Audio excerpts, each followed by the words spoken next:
नमस्कार, स्वागत है आप सभी का आपके अपने चैनल ईपीएस स्टोर में। पेंशन धारकों, इस वक्त की आप सभी ईपीएस 95 पेंशन धारकों के लिए बहुत महत्वपूर्ण और इंपॉर्टेंट अपडेट आ रही है। जी हां दोस्तों, ईपीएस 95 पेंशन धारकों की पेंशन इंक्रीज को लेकर बड़ी खबर आ रही है। ईपीएस 95 बढ़ोतरी को लेकर बड़ी खबर, सभी पेंशन भोगियों को डीए के साथ हर महीने ₹60,000 मिलेंगे। जी हां दोस्तों, तो आप सभी की पेंशन जो है वो डीए के साथ ₹60,000 किस तरीके से हर महीने देखने को मिल जाएगी, इसके बारे में दोस्तों आज इस वीडियो के अंदर बात करेंगे। और इसी के साथ दोस्तों अगली बड़ी खबर की हम यहां पर चर्चा करेंगे श्रम मंत्री के साथ। ईपीएस 95 पेंशन धारकों की मांगों पर विस्तारपूर्वक चर्चा संपन्न। तो आखिरकार दोस्तों लेबर मिनिस्टर के साथ किस तरीके से ईपीएस 95 पेंशन धारकों की मांगों को लेकर विस्तारपूर्वक चर्चा की गई है, और इस चर्चा के अंदर दोस्तों पेंशन धारकों के लिए क्या बड़ी खबर निकलकर सामने आ चुकी है, इसके बारे में भी दोस्तों विस्तार से जानकारी आप सभी को आज की इस वीडियो के अंदर दी जाएगी। इसलिए आप सभी से निवेदन करते हैं कि दोस्तों आज की इस वीडियो को आप लास्ट तक देखिएगा। साथ ही दोस्तों खासकर जो ईपीएस 95 के पेंशन धारक हैं उनके लिए दोस्तों बहुत बड़ी खबर है।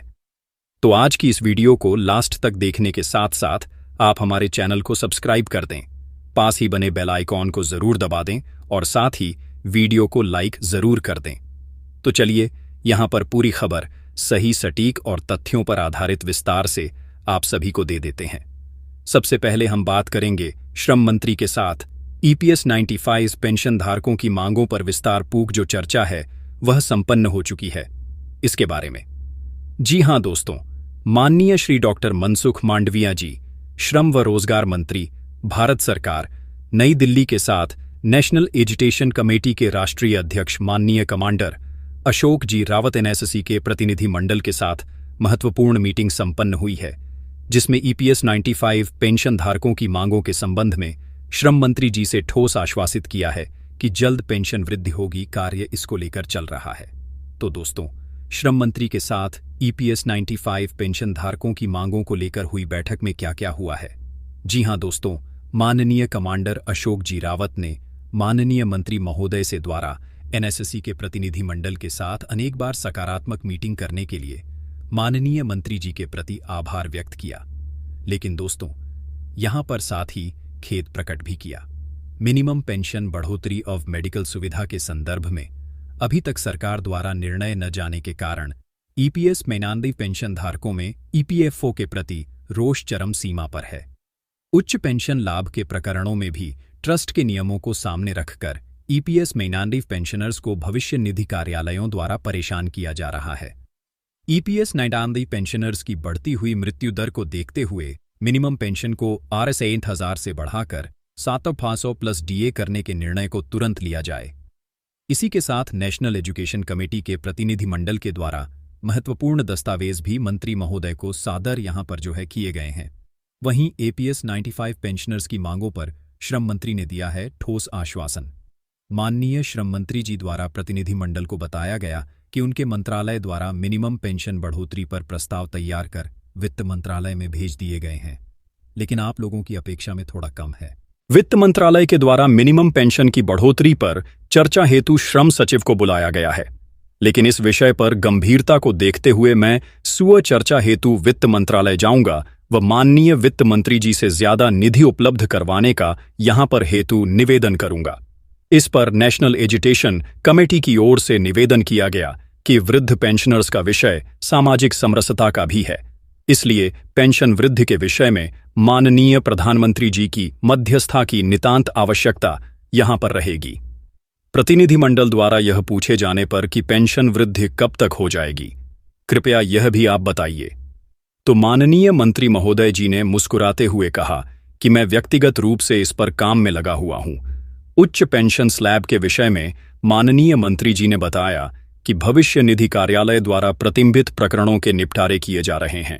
मीटिंग के अंत में एक बार फिर से राष्ट्रीय अध्यक्ष कमांडर अशोक जी रावत के द्वारा पेंशन वृद्धि के संदर्भ में शीघ्र निर्णय लेते हुए हेतु निवेदन किया गया। माननीय मंत्री जी के प्रति आभार भी यहां पर जो है नेशनल एजुकेशन कमेटी के कमांडर अशोक जी रावत ने प्रकट किया है। वहीं दोस्तों अगली बड़ी खबर लेकर बात करें तो EPS 95 pension increase get 8,000 every month pension. जी हां दोस्तों, ईपीएस 95 पेंशन बढ़ोतरी को लेकर बड़ी खबर है कि सभी पेंशन भोगियों को महंगाई भत्ते के साथ हर महीने मिलेंगे 8,000।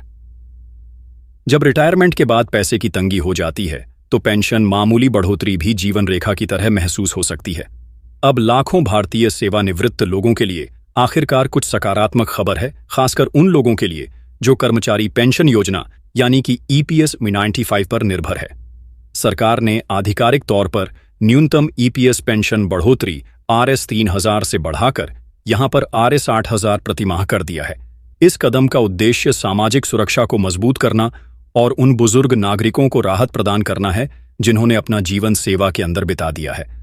अब दोस्तों यहां पर मैं बात करूं तो 2025 में ईपीएस पेंशन अपडेट में क्या क्या बदल चुका है। पिछले वर्षों के विपरीत जहां पेंशन राशि स्थिर रही, इस वर्ष न्यूनतम मासिक पेंशन में भारी बढ़ोतरी की गई है।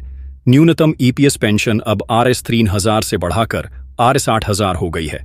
ये परिवर्तन सेवानिवृत्त श्रमिकों की वित्तीय गरिमा में सुधार लाने के लिए व्यापक प्रयासों का एक हिस्सा बताया जा रहा है। इस कदम से विशेष रूप से ग्रामीण क्षेत्र में रहने वाले लोगों, एकल महिला पेंशन भोगी और गरीब रेखा से नीचे रहने वाले परिवारों को मदद मिलेगी। वहीं दोस्तों ईपीएस 95 पेंशन वृद्धि से आपको कैसे मदद मिलेगी, चलिए इसके बारे में बात करते हैं। दोस्तों आइए समझते हैं सरल शब्दों के अंदर। यह पेंशन वृद्धि केवल संख्याओं के बारे में नहीं है, यह आपके बुढ़ापे में सम्मान के साथ जीने के बारे में भी है। आपके लिए क्या बदलाव हुए हैं, यहां पर हम आपको बताते हैं। पहला बदलाव जो बताया जा रहा है वो मजबूत वित्तीय स्थिरता। जी हां दोस्तों, दैनिक खर्च, बिल और आवश्यकताओं की वस्तुओं का प्रबंधन अब आसानी से हो जाएगा। वहीं दूसरा है बेहतर स्वास्थ्य देखभाल तक पहुंच। अब आप बिना किसी हिचकिचाहट के अधिक बार जांच या फिर दवाइयां भी खरीद सकती हैं। वहीं ग्रामीण घरों में सुविधाओं को लेकर बात करें तो इस वृद्धि से भारत के दूरदराज के इलाकों में रहने वाले पेंशन भोगियों को भी लाभ देखने को मिल जाएगा। वहीं महिलाओं के लिए बेहतर सुविधा को लेकर बात करें तो विशेष रूप से बुजुर्ग महिलाओं की, जो कि आय के लिए पूरी तरह से पेंशन पर निर्भर रहती है, उनके लिए खुशखबरी है। वहीं शासन में विश्वास भी बढ़ता है तो सरकार समर्थित सहायक प्रणालियों में विश्वास भी दोस्तों मजबूत होता है। यानी कुल मिलाकर बात करें तो ईपीएस 95 पेंशन वृद्धि से आपको मजबूत वित्तीय स्थिरता, बेहतर स्वास्थ्य देखभाल तक पहुंच, ग्रामीण घरों में सुविधा, महिलाओं के लिए बेहतर सुरक्षा और शासन में विश्वास वृद्धता है। यह मदद देखने को मिल जाएगी। वह पेंशन वृद्धि का परिवार और समाज पर प्रभाव को लेकर बात करें तो यह अपडेट सिर्फ सेवानिवृत्त लोगों के लिए अच्छी खबर नहीं है, उनके परिवार और व्यापक समाज के लिए दूरगामी लाभ होंगे। परिवार को वित्तीय राहत मिलेगी, पोते पोतियों के लिए शिक्षा अधिक सुलभ हो जाएगी, धन की कमी के कारण स्वास्थ्य सेवा में देरी अब नहीं होने वाली है। समुदाय में बुजुर्ग नागरिकों के प्रति सम्मान और गरिमा में भी यहां पर वृद्धि होगी।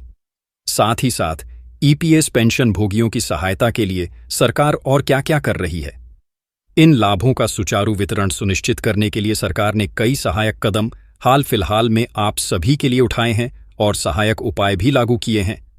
नए पेंशन भोगियों के लिए ऑनलाइन आवेदन की सुविधा दे दी है। हर महीने समय पर पेंशन का भुगतान करने का भी सुनिश्चित किया गया है। पेंशन रिकॉर्ड में स्वचालित अपडेट होने को लेकर भी सुविधा लागू की गई है। इसी के साथ वरिष्ठ नागरिकों के लिए अतिरिक्त वित्तीय सहायता योजनाएं भी लगातार सरकार चला रही हैं, जो ईपीएस पेंशन भोगियों के लिए सहायता के लिए यहां पर जो है बहुत महत्वपूर्ण कदम है। तो कुल मिलाकर ईपीएस 95 पेंशन जो है अब आप सभी को महंगाई भत्ते के साथ आरएस 8,000 तक देखने को मिल सकती है। इसे आरएस 3,000 के न्यूनतम स्तर से बढ़ाकर आरएस 8,000 तक किया गया है। और इसी के साथ अब 4 सूत्रीय मांगों को लेकर चल रही नेशनल एजुकेशन कमेटी की मुलाकात एक बार फिर से श्रम मंत्री से हो चुकी है। ईपीएस नंड ऑफ पेंशन धारकों की मांगों पर विस्तारपूर्वक चर्चा की गई और इसके बाद बड़ा आश्वासन पेंशन धारकों को इस मीटिंग से देखने को मिल चुका है